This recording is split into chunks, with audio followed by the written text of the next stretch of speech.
Apologize for the mess first of all, but it is Wednesday. Or not Wednesday. Dadgummit, I did this again. It is Tuesday, January the 12th.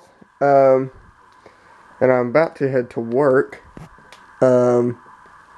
At pharmacy, which is where I'm a pharmacy technician. By the way, don't tell me, oh, Blake, you want to be a pharmacist? Don't tell me that, because no, I do not. I do not want to do anything in the pharmacy field. Anyway, so I'm going there, and then after work, immediately after work, I have to go to the intro to firefighting class. And so I pretty much have everything, got my boots. Okay, I'm zooming. Okay, alright. I got boots there, I got a jacket, my radio, and then my bunker gear. All right there. And I'm gonna go get my 511 pants. But yeah, pretty much packing everything up into my vehicular. So yeah, I'll see you guys in a little bit. Alright guys, so I've showed up. It is it is 17:23. Actually that says 21. Man.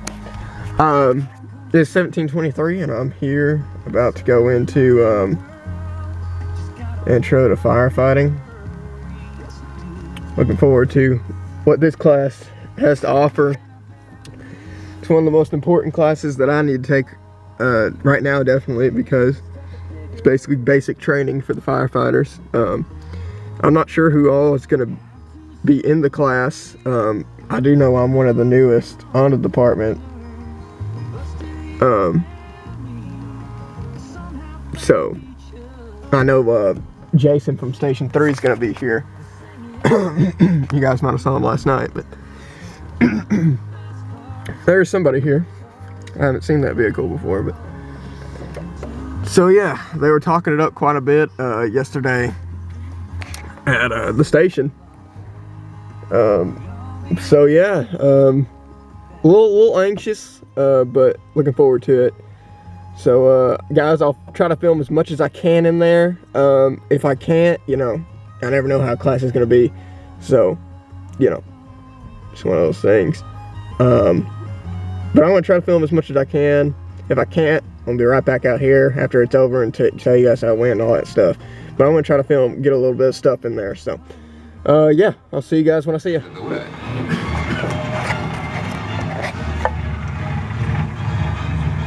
The use of these ladders, either for firefighting or rescue operations, requires teamwork 1957, wooden ladders, fine degree of leather helmets, leather boots on the part of the fireman on the ladder. In fact, only the fittest and most capable applicants are accepted into the fire service.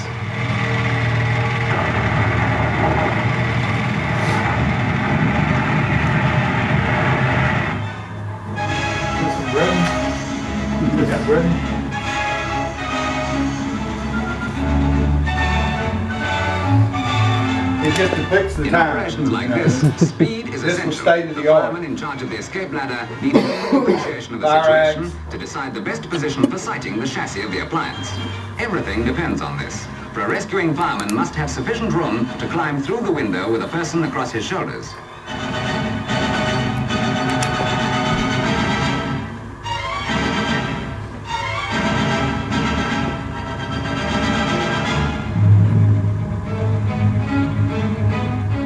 Middlesex Fire Brigade receiving approximately 11,000 calls every year, firemen are kept busy enough.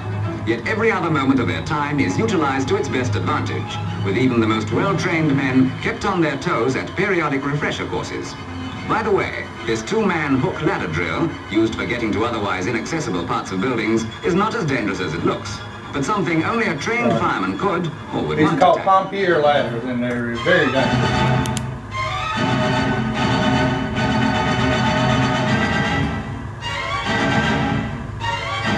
Smoke, fumes and dangerous gases, which once claimed so many casualties among firemen, are being combated today in Middlesex by the latest type of breathing apparatus. a self-contained, self-regenerative unit based on the closed-circuit principle. With this, a fireman can work for hours in these conditions.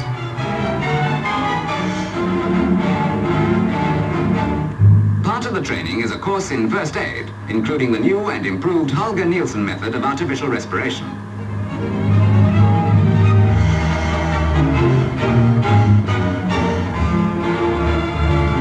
However, although a fireman has his fill of action, he has to take the rough with the smooth.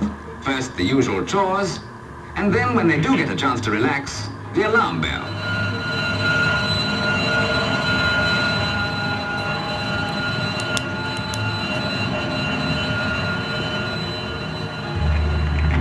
From the first sound of the alarm, the average time for a turnout is 14 seconds. Valuable seconds saved at a crucial time, and a tribute to a great service.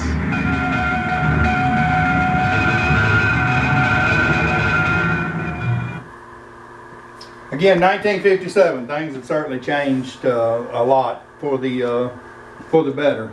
I called tonight our boring night because it's all classrooms, all lecture and stuff, so we'll take some breaks, but mostly this death by PowerPoint the first night, but we'll survive it, and hopefully we'll learn something out of it. For those of you who don't know me, my name is David Whitaker, and I'm currently serving as the chief for Woodland Shores up at Station 4. As of September, I had 40 years in the fire service. I spent my first 7 years as a volunteer in a little small department down in Mississippi about the size of the departments that you guys are on. And I spent 30 years with Memphis Fire, and then I've been a volunteer again for the last 3 here at Woodland Shores. So I'm just about to figure this out. You're never gonna get rich doing it, but I enjoy doing it. This is y'all's class. If we need to stop and take a break, if I say something that you don't understand or you disagree with, certainly stop me. I'm not the all-knowing expert on things. I can tell you things that I've done and have seen, but still, there's a lot of new things that are coming out and different things that different ways of doing things. My way is not always the only way, or certainly the correct way. Fire service instructor, executive fire officer, EMT paramedic, hazmat technician. So I'm a second generation firefighter. My father was killed in the line of duty when I was less than 2 years old. And you guys have had a line of duty death here in Decatur County. So y'all know what that means. When I turned 18, my mother didn't want me to be a fireman, obviously. And so my promise to her, or commitment to her, was if I'm going to be a fireman, then I'm going to try to be well trained, well educated, and so that's what I've strived to do. So I'm hoping that I'll be able to share some of the things that I've done with you. And again, I hope you enjoy this. And I hope that you take the additional classes that we're going to be offering. I don't know how many of you have had CPR or incident command or the introduction to pumps or some of the other classes that we hope to be offering here over the next year. Hazmat awareness, hazmat operations. So we're fortunate that we've got a commitment from this new mayor and this administration to teach these classes that in the past you guys had to go to Lexington or Bell Buckle or other places. If we got to be physically and mentally prepared to do this, I've seen firefighters that certainly were overweight and had handicaps and stuff, but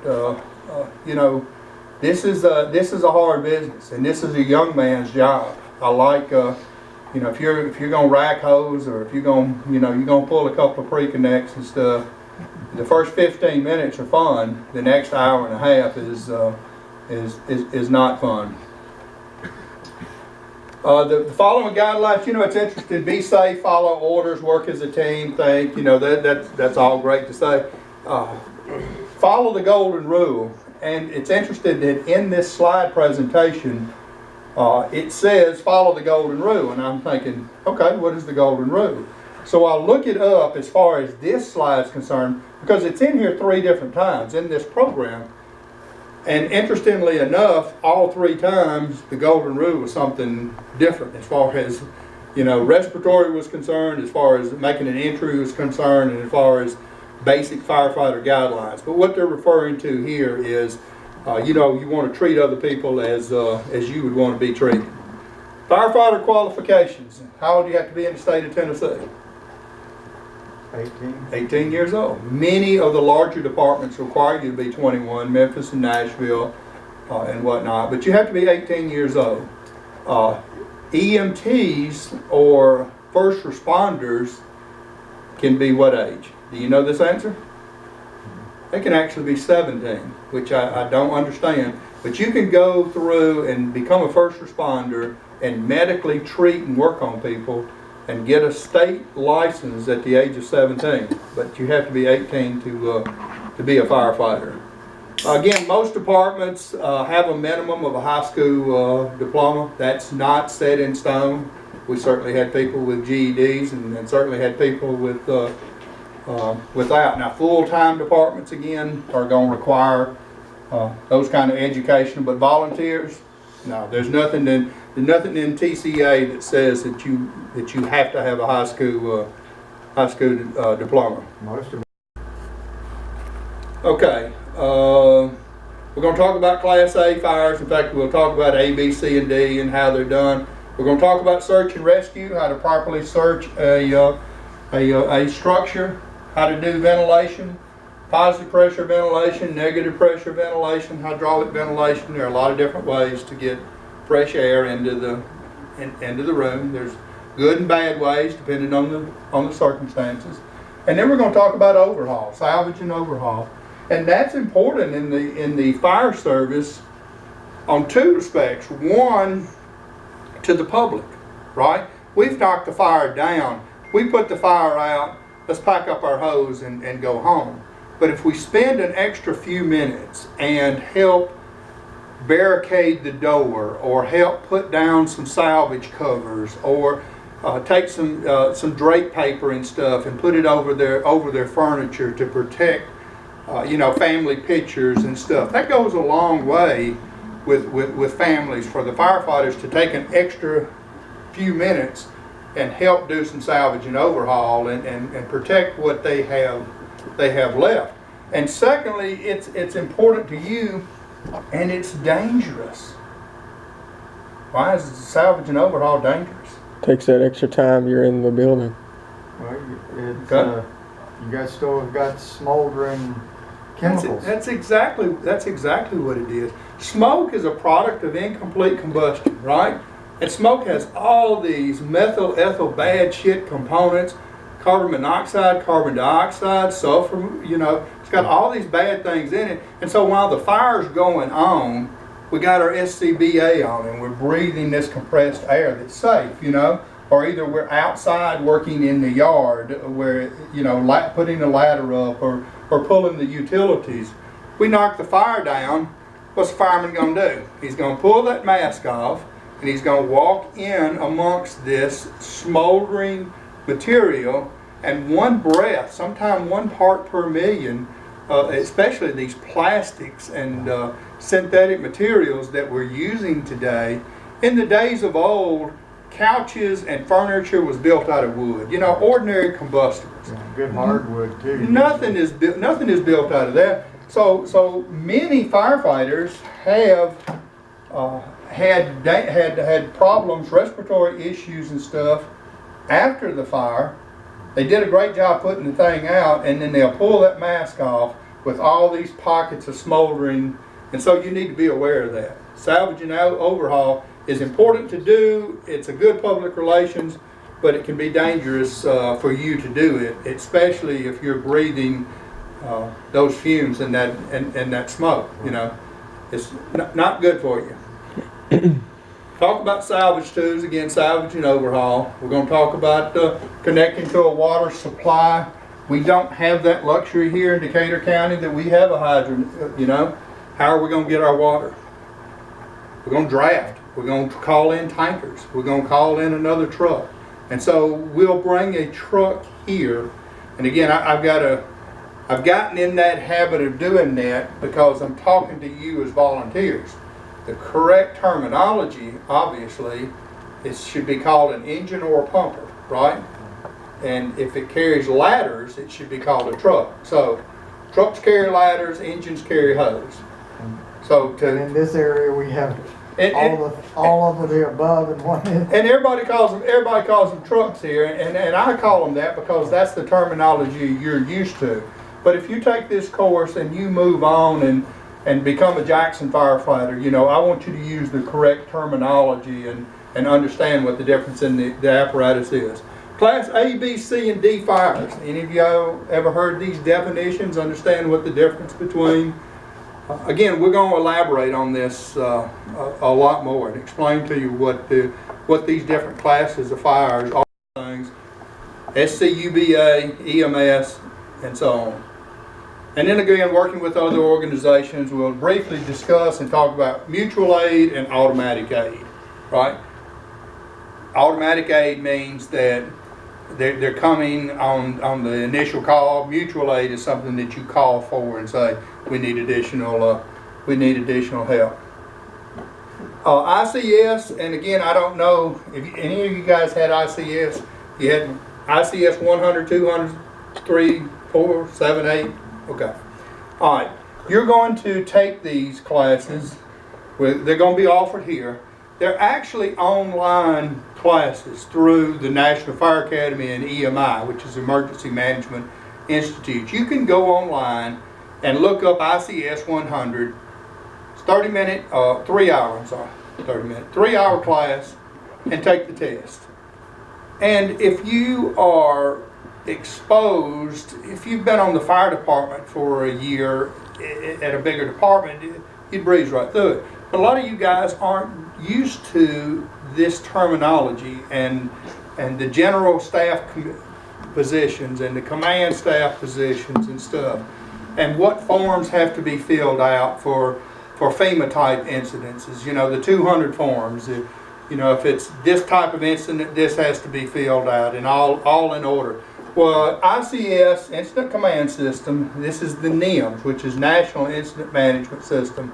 We'll explain the history of that and where it began. But we're going to teach those classes here in this classroom. What we'll do is we'll bring them up just like you're online. It's just like you're sitting at home, but we're going to show you how to walk through them and what to expect. And it makes it much easier. We see a 98% pass rate than people trying to do it at home that have never done it before, are probably a 50% pass rate. Some people pass, but even those that do, sometime will, hey, I didn't fully understand all that, or didn't get all that. But we'll talk about it more. National Incident Management System became, when do you think? What do you think spurred 9/11? When they realized that we needed a national incident management system for all the different agencies to talk together and to communicate with each other. We're going to talk about regulations, and we're going to talk about policies. The formal definition, obviously, regulations, law passed by a governmental body, you know, and then policies are standard operating policies or guidelines that were adopted by your department. You know, that's your chief got together and said all the officers should wear a white helmet or a red helmet or something, and that's a policy, and it was implemented to be able to distinguish officers from the firefighters on the scene. But a regulation is not that you can't be held accountable to a policy. You certainly can, but a regulation is a law.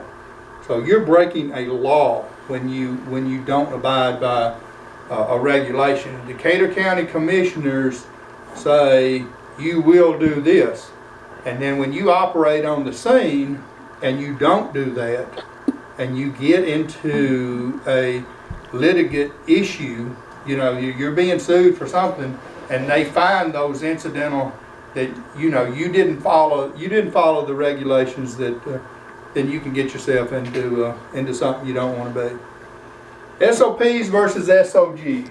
This has been I think it's just wordsmithing, but it's been a controversy.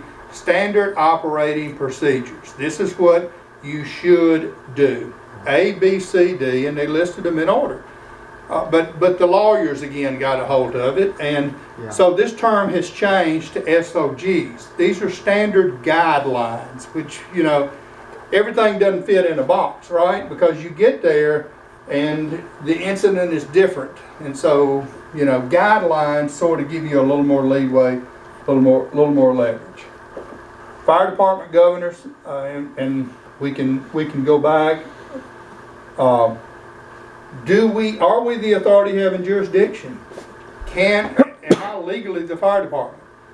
Can you and I go set up a fire department at Bass Springs and start running? No, because the governmental, which in our case is the county, has given that fire department that authority, that jurisdictional area, to operate as the fire service, and then that is recognized by the state of Tennessee. So you and I can't just say, oh, we're going to set up a fire department, you know. Governmental What's going on, guys? I told you I would see you Thursday, which will be January the 14th. But you're not seeing me on that day, first anyway. I think this video will actually go into that one. But I'm starting off this TacVlog with me going to my martial arts academy, the Shin Martial Arts Academy in Decaturville, Tennessee. If you guys don't know, I mentioned it in the welcome back video that I am a TaiYi martial artist, which is an ancient Chinese martial art, close to Tai Chi and Wudong, but it's not quite that. It's actually more ancient and advanced than those two. But anyway, so it is 12:56, January the 13th, Wednesday, and I'm going to training for a little bit. And so yeah, starting off this TacVlog with this, and I'll film some inside while I'm training. So yeah, see you guys there. Passing the station, because why not?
Yeah, good And job. then I didn't take that off. There's no bullet to do there. Yeah, just drop that picture. And I just took that off. And then drop our picture and keep that. Yeah, I have to get rid of it. And I don't have it on here yet, but I want to do some tomorrow. I think that's good.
Palm, palm, fist, fist. Point blank for a second.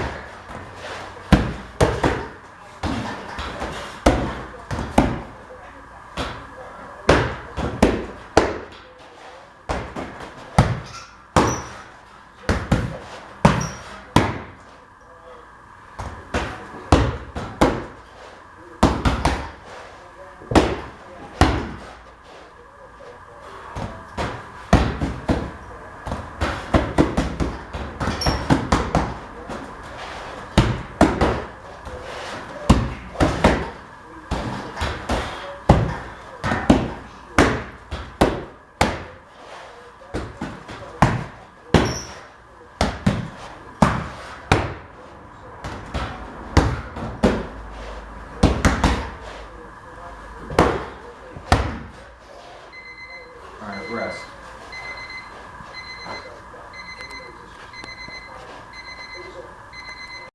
So as you guys saw, that's pretty much just some basic drills in Shinji. Actually, that wooden dummy was actually pretty new.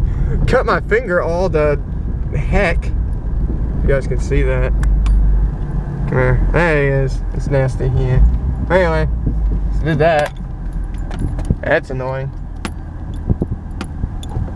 Anyway, so that's pretty much it for today. That I'm gonna be vlogging. I may vlog at church tonight. Don't know. Who knows? Anyway, so if not, I'll see you guys tonight. Or if so, then I'll see you guys tonight. If not, I'll see you guys tomorrow night. Or actually tomorrow day, Thursday. Anyway, I'll see you one of those days. So guys, I'll see you later. Hello, ladies and gents. It is night 2 coming up. Night number 2 of Intro to Firefighting. And I'm about to pull in, or not about to, I've actually got a little bit left before I turn in. Anyway. Anywho, I'll go more on up here. But I'm in the town of Parsons at this very moment. And I am super tired. I don't know why. But I am. Oh. Yeah. But anyway, pulling on this road. Anywho, so going to night 2 of Intro to Firefighting, and today it was said that we are going to, you know, get in our PPEs, and I think we're just gonna go over like the proper way to wear them, the proper way to wear a PPE, all that stuff.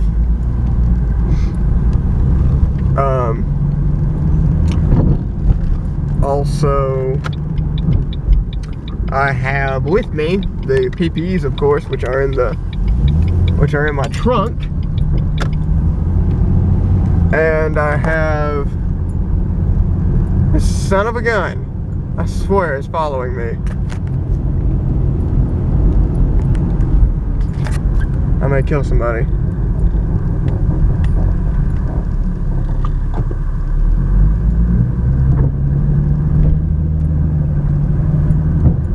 What the freaking crap is this?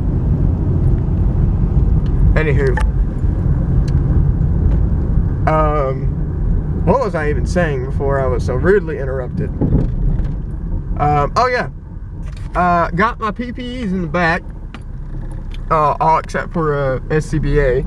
I think Jason is actually getting that from our station because it's actually on his way to EMA. And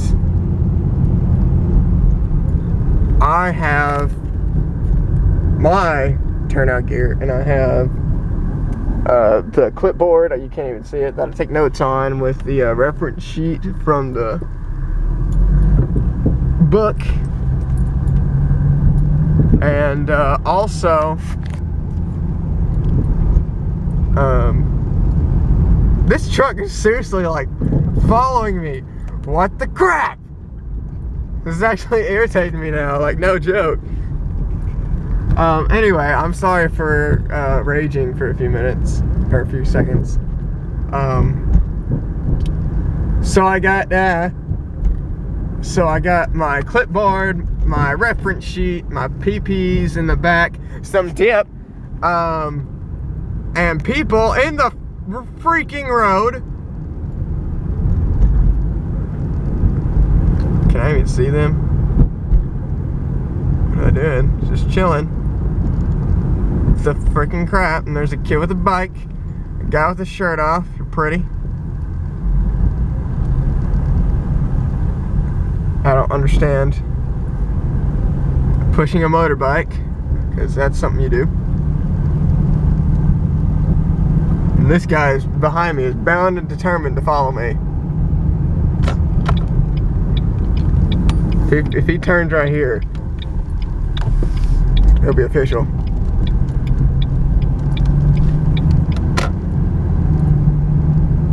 Aha! Got you there. Anywho, so now that guy's done, I'm gonna go over what the heck I was saying. So I have with me, here we go, last time I'm doing this, pulling up to EMA, first of all.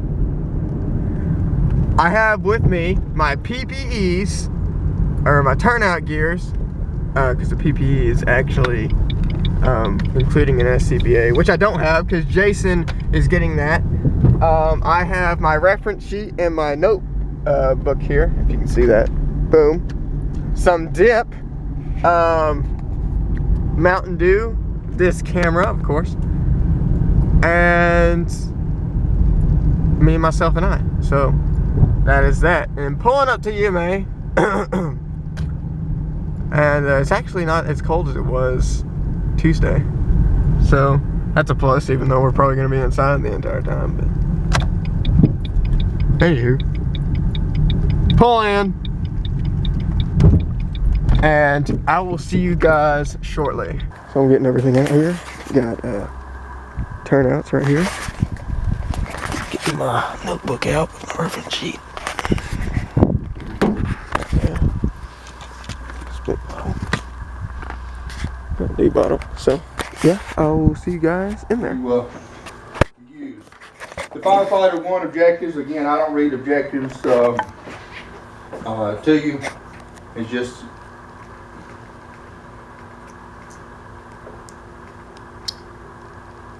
alright, safety components used by fire departments. PPE, SCBA.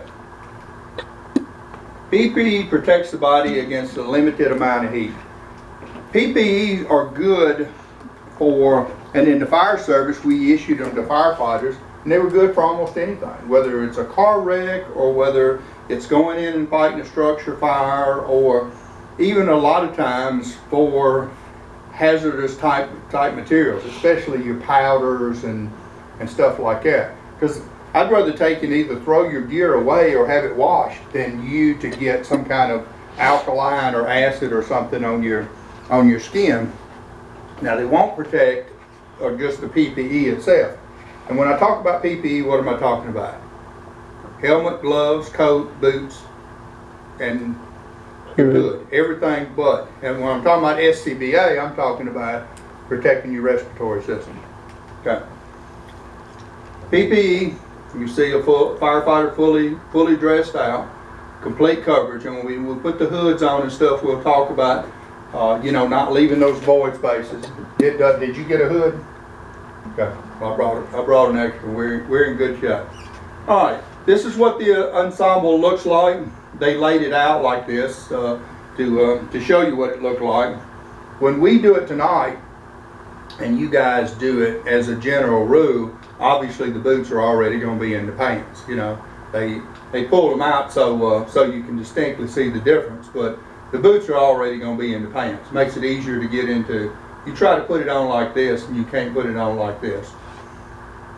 If you lay all your gear out like this, and you're familiar with it, how long till you are fully donned with just your PPE, just your coat and helmet and boots and all? How long should that take you? No more than a minute. Less than a minute. And then every bit of it, from your SCBA to where you're prepared and ready to make an entry, less than 2 minutes. Okay? And in fact, the guys that are fairly familiar with this and do it, they can do it in 80 seconds, 90 seconds. It's not unreasonable that you can do this in 2 minutes.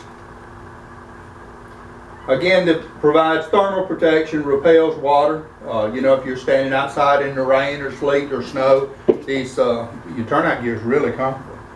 It's awful in July when it's hot as hell, but it's nice. All right, must meet NFPA 1971 standards. Okay, the 1971 standard is when the standard for fire protection for helmets was actually written. Now we talked about being out of NFPA compliance or cycles.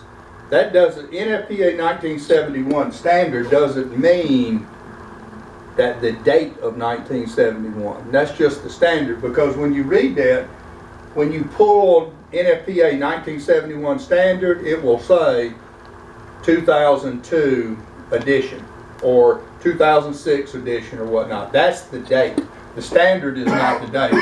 And a lot of people were confused about that. They go, oh, well, this must have, now some of them probably were associated with that. All right, protective hood covers the skin. The hoods are relatively new phenomenon. We didn't use hoods for the longest time, and in fact, by not using a hood, left your ears exposed. And it was, your hands were covered, your face was covered, your helmet, everything but your ears was covered. And a lot of the older firefighters liked it because it gave them that sense of temperature rise. They were in there fighting the fire and doing things and stuff, and obviously if you got a truck company and you're ventilating and all the heat's going out, you're doing good. But when you started having those heat build up, like before a backdraft or something, those firemen could feel it in their ears. They knew when it was getting too hot to get out of there. But with the hoods, we don't have that, right? You don't have that barometer or that thermometer telling you. But we don't get ear burns anymore either, because back in the, you would always have the blisters. It's funny that you'd have to have the blisters on the top of the ears. And even now, if you see a firefighter go into a fire and come out, and they don't have their hood on correctly, you will see the outline of the mask, and then you'll see the outline of the hood, and you'll see those little burns. And sometimes they're second or even third degree little strip burns, and that's where that fire or that heat's found that open skin, found that exposed area. And so when we do it tonight, and as buddies put it on, you'll make sure that your buddy's not not leaving something out. 3 layers: protective layer, moisture barrier, and thermal barrier. What do you think firefighters are bad about doing in the summertime? Leaving their turnouts off. Not leaving their turnouts off. What else? What do you think they'd be bad about doing? Pulling inside out. Taking that liner out. They'd take that liner out. You know, when it's 110 degrees outside in July in the middle of Texas, you know, it's hot and it's miserable inside that gear and so, but what do you lose? You lose the protection. The whole point of this ensemble, the way it's designed to trap those air layers between the inner and outer layer is what protects you. How hot do you think that these turnout gear is rated for? How hot is a structure fire? If we go out here tonight and we got a little 2-bedroom fire, you know, what kind of temperatures are inside just a typical structure fire? I think it's 300 or 400. I think it's 800, 900. That's what I think. I think it's 15, 1600. Got an idea? A free burning fire can easily reach 12 to 1600 degrees, and 1200 degrees easily in 10 minutes. That's hot. That's extremely hot. You know, you turn your oven on 350 degrees to cook a chicken, and you reach in there with a mitt on, don't you? You're not gonna reach in there and pull that skillet out, are you? And that's 350 degrees. Now you assume that we're talking 3 times hotter than that. And what a structure fire can involve. Now, those temperatures are where? High. That's right. Because they're thermally going to layer. The difference between the floor and the ceiling, you may have 100 degrees temperature on the floor, and you may have 1200 degrees temperature at the ceiling.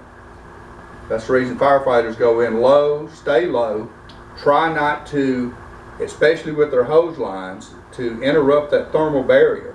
Because a lot of times you can see underneath that smoke as that smoke comes down and changes the temperature.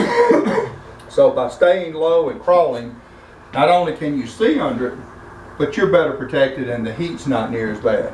You walk in standing up, the difference in my head being here and here, maybe 200, 300, 400 degrees. All right, bunker pants, fit over the boots, usually wear suspenders. Same thing though, a 3-layer protective system. I think that's on the test. Boots can be made out of rubber or leather. Of course, all the original boots were made out of leather. Because if you just simply walk up there and open that door, and police officers are bad about doing it because they don't understand, you know, what's going on. I've seen firemen go around and bust every window out. You're allowing, now there's a different school of thought on that. Again, we'll get into a lot more of that. Let's stay on PPE tonight. Inhaling superheated gases, what does that do to your lungs? It'll burn them, just like pouring hot water on your skin. When you breathe in those superheated gases, you already have the moisture in your lungs. It immediately will cook you. And if you cook your respiratory tract, you may not die that day, but you're not going to hang long. Toxic environments, we talked about, immediately dangerous to life and health. Firefighters encounter toxic gases, oxygen deficient atmosphere, and emergency situations. Of course, SCBA is used anytime you believe that the atmosphere is deficient. Anytime, can you see it if it's full of smoke? Well, you know the atmosphere is deficient. It's full of smoke, right? Or if you see a tanker truck or something, you know, off venting some type of gas, that's not the kind of thing you want to breathe. So if you suspect, and even going down into a well, you have somebody fall into a well in a confined space, don't go down there with them, because you're gonna be next. You enter any of those kind of situations, you have that SCBA on your face and protect yourself. Okay? Open circuit SCBAs is what we're going to be using tonight. It's what you're going to be familiar with. These are closed circuit SCBAs, and I don't know if y'all saw this on that little video I showed you the other night. That was a closed circuit SCBA. That was the original SCBAs. In fact, they thought that that was going to be the technology. And these have scrubbers or canisters in them to where you breathe in 21%, you exhale 16%, right? But these scrubbers take that CO2 out that you exhaled and run them back in, and so you rebreathe that same air you breathed again, right? Until, does that make sense to you? All right, so this jar, this quart jar of air, and we're going to call it air because it is, right? What's the difference between air and oxygen? Air's 21%, oxygen's 100%. These bottles are, that bottle on your back, I've heard people say, oh, I got my oxygen bottle on. That is not an oxygen bottle. What's an oxygen bottle? It's what you see in EMS, what you see for the patients. The oxygen bottles are green. Would you take an oxygen bottle into a fire? No. No, you're so right. So what is this? What do you think's in there? Breathing air, right? This is the air that you and I are sitting here breathing, with the exception of it's gone through a filtering system, so there is no moisture or no particulates in that air. I know. I'm trying not to be too simple with you, but you guys know. This is the fiberglass spun cylinder. The old cylinders were made out of steel. Whole lot heavier. These are a lot lighter, but you can see the lines in it. You can actually tell that this is fiberglass spun. Okay? All your straps should be fully extended. Okay? When you take that gear off, you don't leave it like that, because the next person very well may not be able to get into it. You take it and they're fully extended, okay? The neck, you have a pressure regulator gauge here. This is telling me the pressure in this bottle. Because if I look at this, what does it show? Empty. Shows it doesn't have any air. Well, why would it do that? Because you don't have it on. Because I don't have it on. When you go to take your Firefighter 1 class and you get a SCBA skills check, okay? If you don't look at that bottle before you put it on, that's a failure. Okay? So just glancing at it, would you put that bottle on?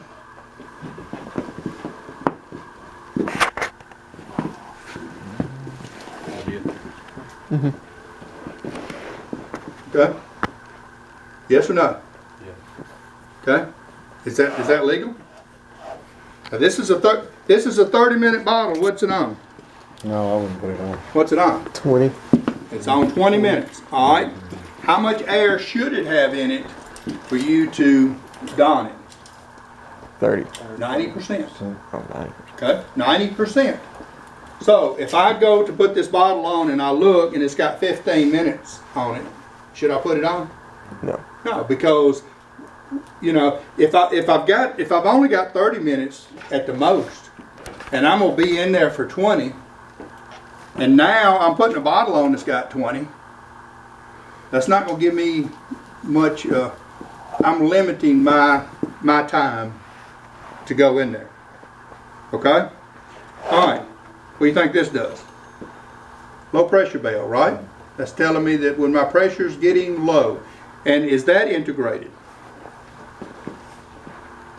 Yeah. because it works off the oxygen system. Okay, it's not a separate system. A lot of people thought and were saying that they didn't like the bell. Why? I mean, it's got an advantage because it's letting you know you get low on air, but what's the disadvantage to having? It's using some of your oxygen. It's using some of your oxygen and pressure to activate it. Okay? High pressure lines. Okay? High pressure line going to your regulator. And we'll look at this particular one, and we'll look at the. I assume yours are different. We'll talk about it. This has a center, and so this will either clip on the belt. It has a little, when we put it on in a minute, has a little place for it to clip on the belt, or it'll hang like that. Okay, so I can put the mask and everything on, but yet. And to last minute, all I got to do is that. Now I can go into the fire. I don't want to use 5 minutes of my air in the front yard. I only want to go on air when you go in the house. When I go in the house, when I enter an atmosphere. Okay, those are the terms that I want you to use, because those are the type of test questions that you guys need to. So yes, in going in the house, but better before entering an undesirable atmosphere. Okay, but that just clips on there. Plus, if you put that on there before you put your gloves on, it's right there. Once you put your gloves on, try to find that hole. It's difficult to do. And this is a guide, and we'll look at some of your other bottles. I don't know if some of the other ones have that or not. I know that this particular bottle does. And if it's not all the way at the bottom, it won't snap in. Okay? So if you got it up here, if you just got it like that, it's got to be all the way to the bottom and then snap it in. Okay? When you put this face piece on, remember, where are the straps? Fully extended, right? Every strap has to be fully extended. You always want to put your chin in first. You're going to put your chin in, and then you're going to seal the mask to your face. Okay? Which straps do you pull first? The bottom two. Always the bottom. And pull both of them at the same time, and you pull them the direction they came from. So I'm not going to put this mask on and pull these straps like this, right? I'm going to pull them back the direction that they came from, which is going to allow me to snug them up. So 2, 2, 1. Okay? That makes sense to you? We're all good with what we're doing so far? You pull it back pull it back the direction it came from. That's correct. So instead of pulling it out here, you want to pull it right along that. Yeah, you want to pull it wherever it came from. Same direction that it came from. It allows you to cinch it up tighter. Okay? All this makes sense so far? Mm-hmm. All right, let's pull one of the other masks and let's look at it. I know you got. They're the same way though, right? They fight to catch us in without gear, but like they say, you can't do anything about it. It's all you got, and that's what you tell the courts. It's you know, I understand the standard says this, but this is all we have. All right, dress up to pants. Put your boots and pants on.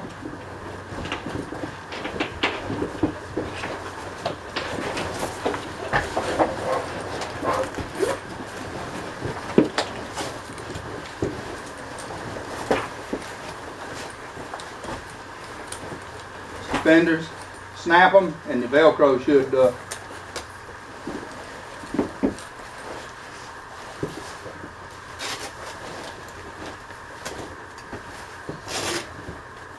there you go. Make sure you snap it. They will.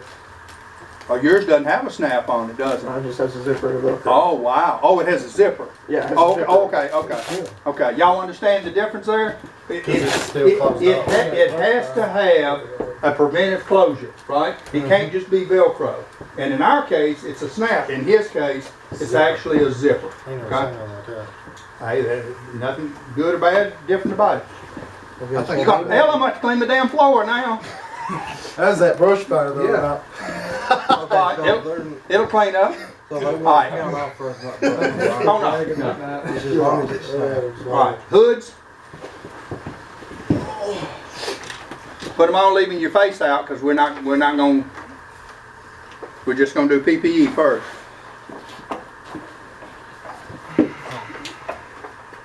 Hood. Nope.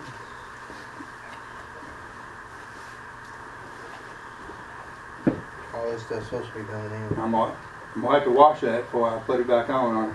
Yeah, better. Now leave it on. Leave it on your head, because we're not going. Okay. Coat. Because that was in pouring out today. And shit up over your chin. There you go. Because I was employed now fencing all day. I'd wash it. Oh, I didn't mess with you. Unless you're allergic to poison ivy. All right, everybody do the thumbs. You got your thumbs? Yeah. Okay. All right. You're making sure. All right. Do your strap.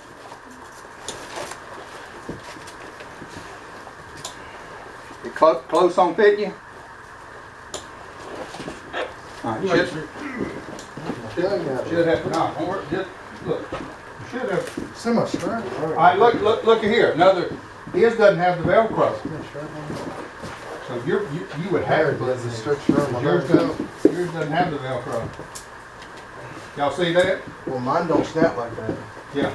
Because this is 1970 something, Well, mine's got 1980, whatever it was. All right, and then that should Velcro to that. Everybody good so far? All right, and then last but not least, helmets. Make sure that the strap's out good.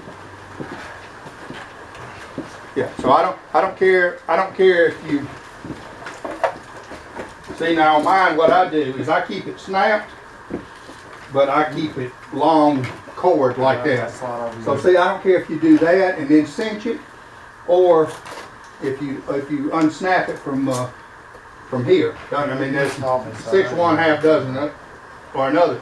But if I do this, I have trouble. I have trouble trying to find it. And I have to take the helmet off and look. So what I do is I just leave mine all the way out. And then, where's this go? Back the direction it came from. Okay? And then we'll drop the... Y'all good with that? Mm-hmm. Y'all look good. Y'all look like firefighters. You see it's... this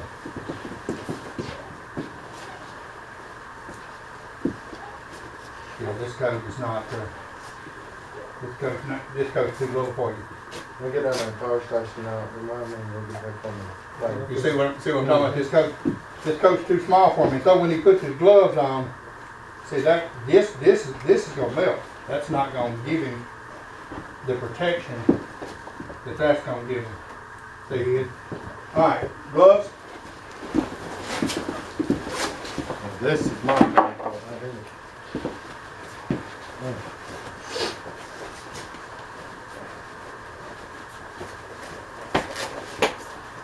Now try to feel around in the dark and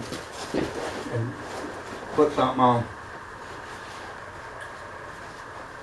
Like I said, I don't care where you carry your flashlight. You should have a flashlight with you.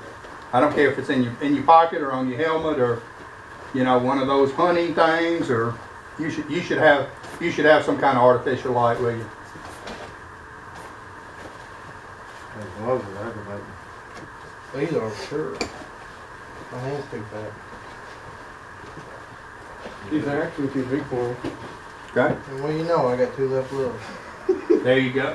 So, did I make my point? Mm-hmm. Guess what I You have? did not throw I'll take the dibs on that one. But guess what I have? I always have. Pair of gloves. I got a pair here. I got a pair here, and I got a pair here. I got 3 pair of gloves.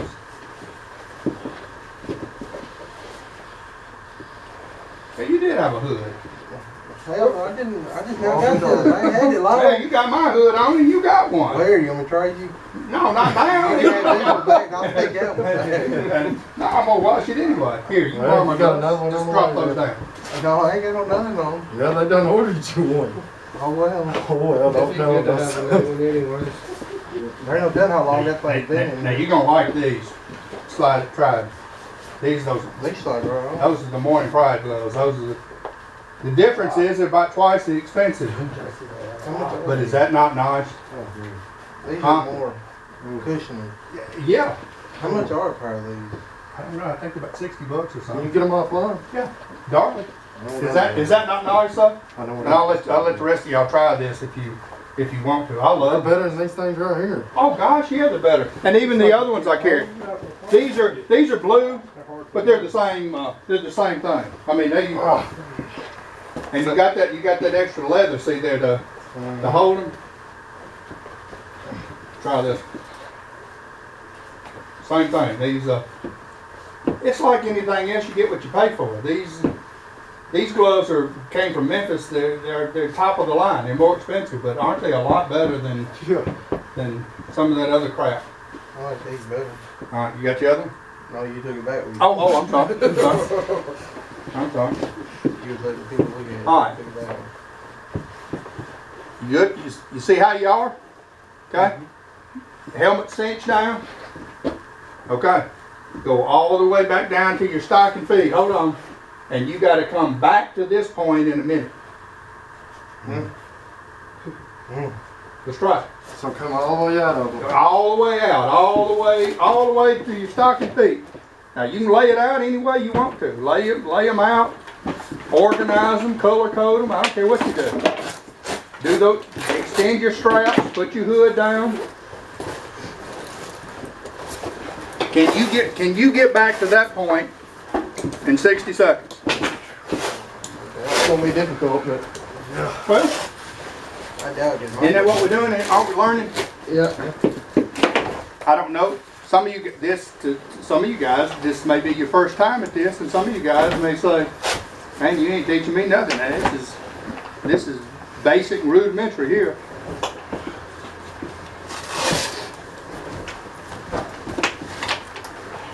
Now, if you want to sit in a chair to put your boots on, like I said, y'all, I'm almost 60 and I can't do it with my back trying to put it on. I don't care if you lay in the floor and put them on. I don't care if you sit in a chair and put them on. I don't care how you want to do it.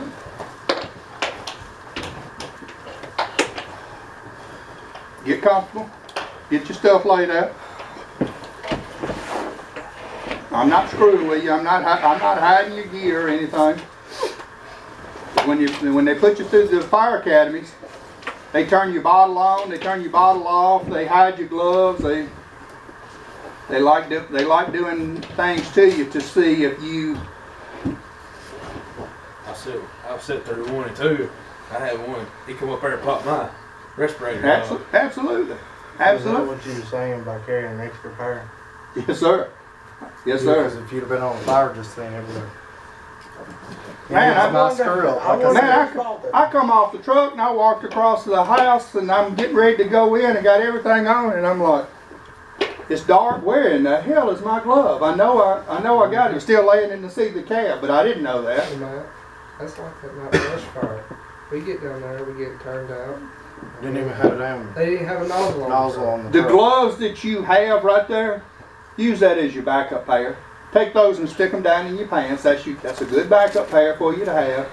And get you a good pair of gloves that'll slide on your What'd hands. you say those ones you got's called? They came from Darley. We'll look them up in a little bit. I don't know. Oh yeah, I'm fixing to give you I seen one. those good pair on galls. Oh yeah, galls, Darley. You can get them from Because wherever. them right there slides on much easier. Comfortable. Ready? 5 seconds. All right, do it. Don't kill yourself. I'd rather you do it right. Do it right.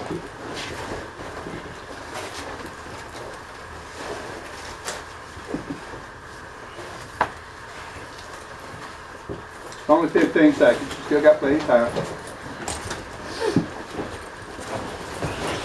Plenty of time. That's halfway.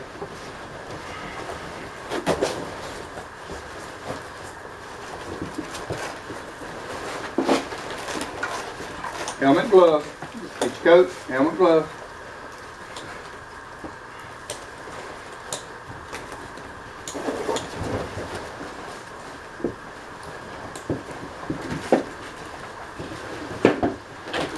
Got 10 seconds.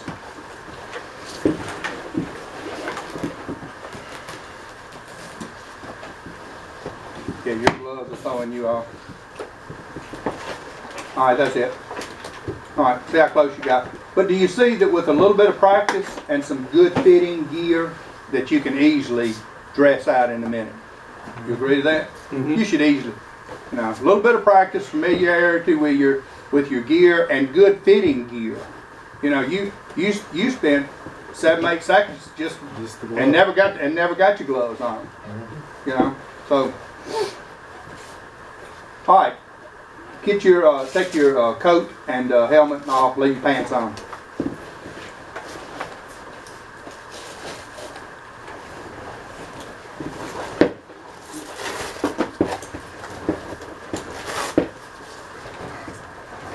Most of my time was out there trying to put that helmet.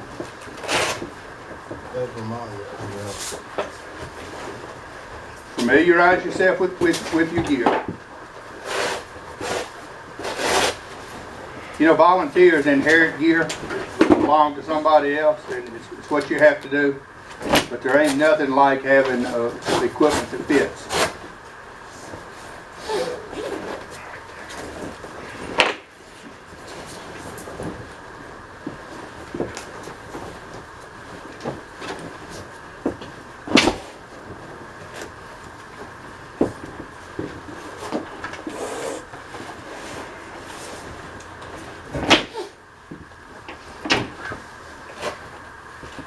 All right.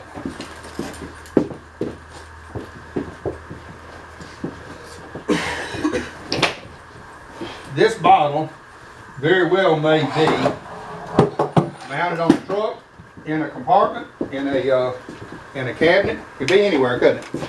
Okay. But for this drill, for the state standards, okay, it's going to be laid out here on the floor just like and so you're going to want to make sure that these straps, see, are untangled and straight, because you know, if you're trying to put this on and you got everything all tangled up, so you're going to want to make sure that it's laid out where you can see it. Okay. Now, it doesn't matter if you use the overhead method or you use the side method. I use the overhead method. It's just me personally, because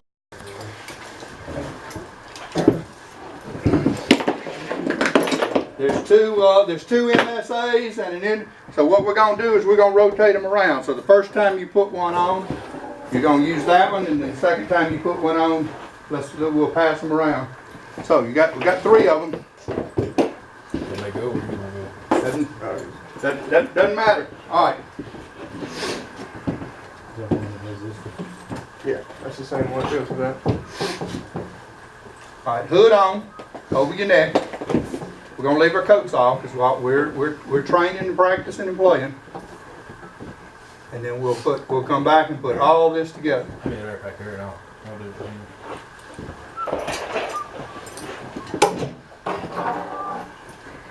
That's good. Actually, good, Marshall. That goes to that everything. No, there's one here. Is it the same one? They're the same thing. They're Okay. same exact thing. They're MSAs. There's the only thing different. Huh? There's the only one different in here. Yeah, there's 2 MSAs in it. Oh, okay. I wish there was one, because I know there's Scott and there's Drager. I wish we had more than these 2 types. Well, I wish we only had 1 type in the whole county, but we'll figure that out. All right, you 3 going first? All right, y'all ready? All right. So either sling it over your back or put it over your head, but either way, look at the bottle. Look at the pressure before you do anything. You good? Elbows together, come right over the top of your head. And jump up as you cinch the strap to the top, the shoulder straps. Shoulder straps. Now, you should have 2 of them, that one. And jump up as you do it. There you go. Perfect.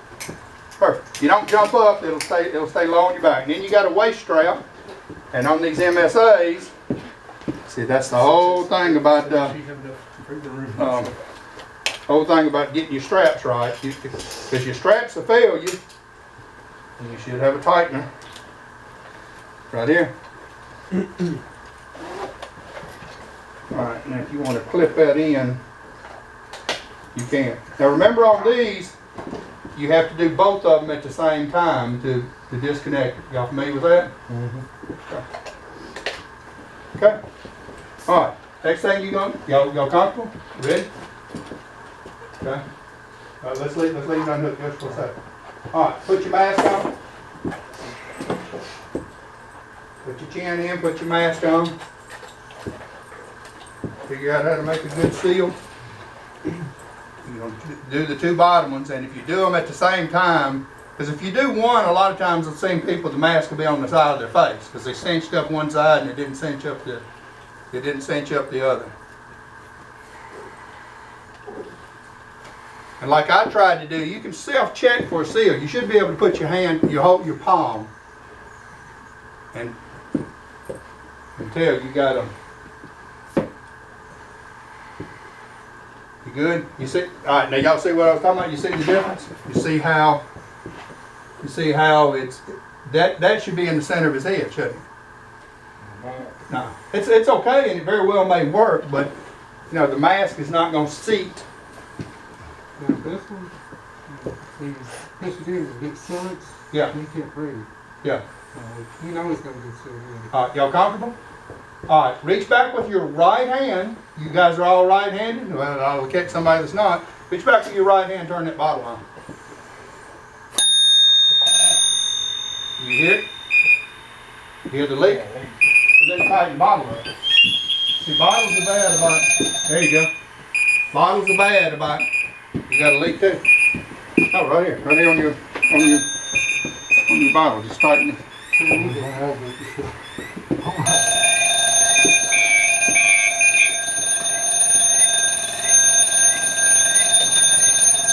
Low pressure alarm.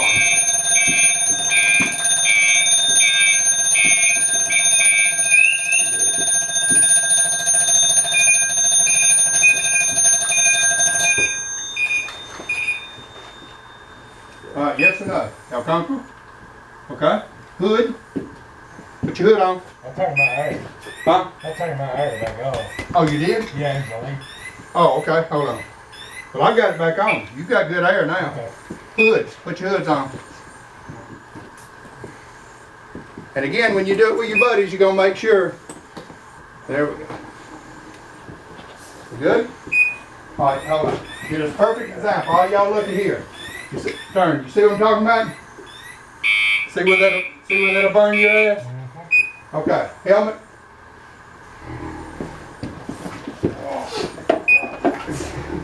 I got it, yeah. Yes, sir. You got it. You got it now. Just look there. That's the way to do it. That's the way to do it.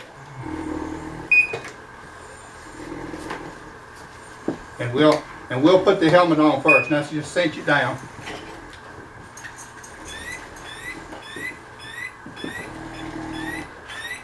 Everybody good so far?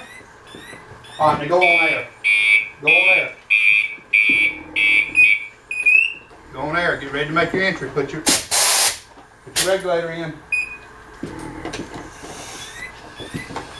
All right, remember those two little prongs? Everybody good? Of course, you'd have your coat on, and then you put your gloves on and hold your hands like this, and the instructor will say time. He won't say time until you hold your hands like that with your gloves on. Y'all good? Okay? All right. Turn them off, take them off. Turn your bottles off, take them off. There you go, help him.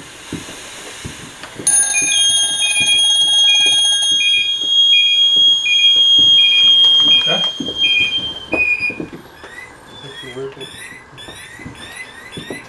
Now remember, to cut it back off, we had to press it 3 times. Yep. He's tripping. So it's okay. Okay. You skip breathing. Huh? I told you skip breathing. Let me see. Okay, take it off. Helmet, you good? Take it off. Wait till you get this thing on. Stand still blinking. One. Couldn't breathe. Like you're struggling breathing over there. Huh?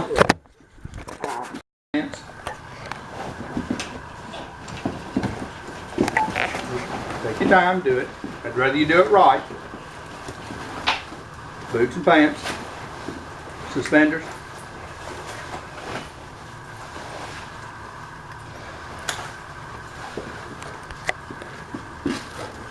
Once you got boots and pants on, put your hood on. Over the back of your head.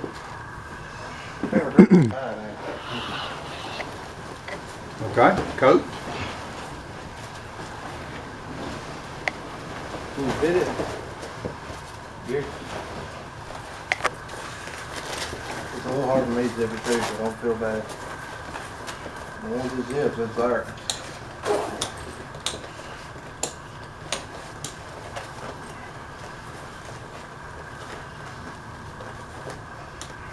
Absolutely, make sure you do the chin strap. There's way up here. You want us to keep going? Or? Yeah, keep going. All right, backpack. Look at the bottle. Look at the bottle. Look at the gauge before you throw it on there, or it's empty. Make sure you get to find the 2 straps. Jump up, extension. There you go. Now waist strap.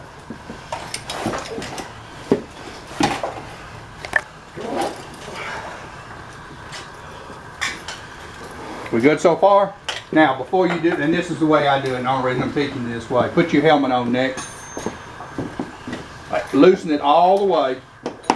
All the way.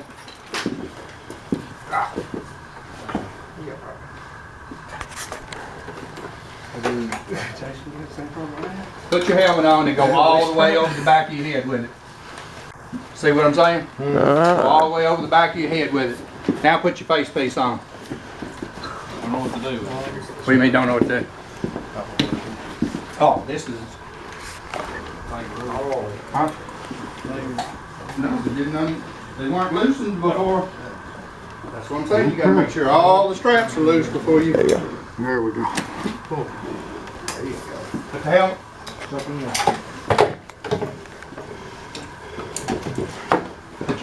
Put your helmet on. Hang it. Put your helmet on. Hang it over the back of your head. Yeah, don't take it off. Put it on. Hang it off the back of your head. Okay. Yeah, I'm not going to read. All right. NIMS or ICS should be used at all operations. Why? Even it's just me and my guys and 5 people on the thing. Why should I use an ICS? If I don't practice it, I don't know it. If I don't practice it, they don't know it. Okay? So if you practice it on every call, if you get on the scene, you establish command, you go through the procedures, then when it does come time, you guys were using the example about 10 codes earlier. It's habit, right? Mm-hmm. And so if you practice incident command every day, then when you have a big deal, you got it. I mean, it's like putting that turnout on, you know? You put that thing on 20 times and then say, I've never put it on. I don't know how to put it on. Well, you know, it's the same thing. You practice. And so we're going to practice incident command countywide. We're going to try to take the 10 codes and the signal this and that out of it, and we're going to start using plain English, and we're going to start giving dispositions and establishing staging and operations and having the incident commander to dictate whether it's groups or sectors or the things that need to be done. Because I'm telling you, if you go to Jackson or Nashville, if you ever see those guys operate, that's how they're doing it. And if you guys ever, one of y'all may go be a Jackson fireman one day. Memphis and Jackson are both hiring right now, so we're gonna do it right. All right. History of ICS began in the pre-70s. let's see if they have, yeah, fire scope on here. California had these wildland fires. California fire scope, and it was called fire scope. I didn't mean to do that. Southern California Operational Procedure, whatever it stood for. Because what happened in California was they'd have these wildfires, and they'd need help. And wildfires would start in Burbank and jump the road and go into Glendale, and then burn down the valley into Los Angeles County. And everybody's calling for resources, and the left foot didn't know what the right foot was doing. And in California, it was a mess. Because when they have the wildfires out there, you guys see it on TV, they have the wildland fires out there. I mean, hundreds of acres, all this. And so they thought, well, there's got to be a way to manage this. There's got to be a way to figure it out. So in the 1970s, they started with fire scope. They were the first ones in Southern California to develop a fireground command system because they needed to be able to communicate. You know, because if you got 5 command posts, duplication of services, not enough resources, the whole deal. Well, ICS, Fire Scope adopted ICS in the 1980s. It became federal law that you had to use ICS on hazmat incidences because they were so large and so costly that the federal government said, look, anytime you guys make a hazmat incident, you have to use ICS. You have to use Incident Command. And after a while, they thought, well, hell, why just on hazmat calls? Why just on rescue calls? Let's use it on everything. And then of course 9/11 just really pounded it into their heads. Can I put this slide up? Yeah. The characteristics of ICS, it's a recognized jurisdictional authority. Can you imagine Johnny Ralph and Guido and me all on the scene arguing about who's in charge? I mean, what good is that doing to people that their house is on fire? None. And so if we use ICS, the first chief on the scene establishes command. You know, we've got it written into our SOPs. Now there's a if I make the scene first, I establish command, I start running the operation, but yet it's in District 3's territory. As soon as Guido gets there, we do a transfer of command. It becomes his fire. There's no need for us to argue about it. There's a smooth transition on how to do it. So it recognizes jurisdictional authority. I kind of do have a question about that. It's like, is it kind of like whenever we pull up on a fire scene or a wreck scene that we establish command over the police? Is that well, over the police? That's called unified command. Okay. When you have fire, police, rescue, public works, Corps of Engineers, you know, when you have those kind of, then that's called unified command. Okay. And that's a different, this is just ICS. This is where, you know, we have a house fire. The police are going to block traffic, obviously, but we have a house fire. We're running that operation. Okay. That's within the fire department. Okay. Another good example would be active shooter. Just because we make the scene in case something goes bad, it's still a police operation. And so the ICS is basically within their ballpark. Okay. The thing about ICS, it's applicable to all risks. So it doesn't matter whether it's a house fire or it's a hazmat, right? It's a call, establish command. There's go through it. Day-to-day operate, unity of command, span of control. You remember talking about span of control? What's span of control? What's the minimum and maximum? Remember that? 1 to 7 with 5 being optimum. Okay. And modular organization, which means that we can build this up and tear it down depending on the size of the call, right? If it's a little small fire, I don't need operations. But if it's a big, huge fire, I may put in staging, operations, rehab. I may put in several different branches, medical branch. And so the thing about it being modular is you're able to build it up and take it down depending on the complexity or the type of call. This is probably the most important. Common terminology. Disregard. We need more ambulances on the scene. You know, we need a search and rescue. We need a dog team. We found 2 DOAs in the corner. People understand that. If I say, hey, I found 2 DOAs, you know what I'm talking about. If I tell you signal 1042, you're going, I don't know what he's talking about. All right, integrated communications, and then resource management. So in ICS, and when you guys take ICS, when we do the classes here, if you haven't had them, any of y'all had them? Any of you had ICS 1, 2, 7, 8? Okay, well we will. We'll take them and we'll talk about all these different command positions, command staff, general staff, because it really is important to understand the big picture. Jurisdictional authority is what I just talked about. You know, who is the authority having jurisdiction?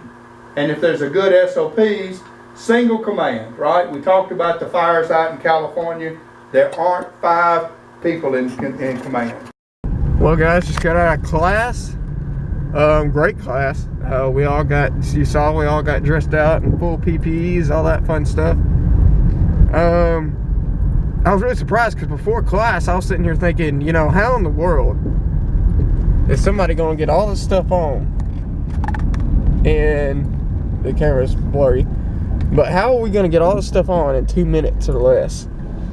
And when we start getting going, it's actually kind of simple, and it definitely can be done. You know, I was going through it, and my last time going through it, I got through 1 minute and 50 seconds. So, you know, it definitely can be done. Sorry, this camera's a little bit blurry, but anyway, to keep from disorienting you, I'll cut it off here. And I think this is pretty much it of this TacVlog number 1. If you guys stuck around this long, so much appreciate it. If you guys want to, comment, like, subscribe. Anything else comes up, you know, will be in this TacVlog. But anyway, as of right now, comment, like, subscribe. Check out more videos, all that fun stuff. Thank you guys so much for sticking around and watching. I love you all, and God bless.